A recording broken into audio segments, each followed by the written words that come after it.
अभी रात को 10 बजे के आसपास डायमंड सिग्नल पे एक फायरिंग का इंसिडेंस हुआ है, जिसमें सैरुद्दीन खान करके वो सायन पनवेल हाईवे से अपने घर नवी मुंबई जा रहे थे। उसी बीच गाड़ी जब उनकी सिग्नल पे रुकी थी, उसी बीच पीछे से बाइक पे दो लोग आए और उन्होंने उनके ऊपर फायरिंग की है।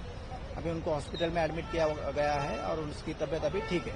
तो अभी उनकी हालत is out of danger. Thank you. रात को 10 बजे की इंसिडेंस। Thank you. मराठी में सर बता हाँ, आज फायरिंगची घटना झाली चेंबूरमध्ये, नेमका काय घडलं? साधारण रात्री 10च्या दरम्यान सदरुद्दीन खान म्हणून आहेत की जे नवी मुंबई या ठिकाणी राहतात, ते सायन पनवेल रोडनी जात असताना डायमंड गार्डन या ठिकाणी त्यांची गाडी सिग्नलवरती थांबलेली असताना दोन इसम आले आणि त्यांनी गाडी थांबलेली असताना त्यांच्यावरती फायरिंग केलेलं आहे आणि फायरिंग केल्यानंतर ते सदर इसम त्या ठिकाणाहून निघून गेलेले आहेत। सध्या जे सदरुद्दीन खान आहेत त्यांची प्रकृती स्थिर आहे, त्यांना हॉस्पिटलला ऍडमिट केलेलं आहे। आम्ही या अनुषंगानं आता एकूण 5 तपास पथकं तयार करण्यात आलेली आहे। त्या अनुषंगानं गुन्हा दाखल करण्याचं काम चालू आहे आणि आम्ही आरोपीचा शोध घेत आहोत। किती लोक होती आणि काही पाठलाग करत आले होते का आणि कुठे पळाले फायरिंग केल्यानंतर? या अनुषंगानंच आता आम्ही 5 तपास पथकं तयार करण्यात आलेली आहेत। आरोपींचा शोध घेत आहोत। हिंदी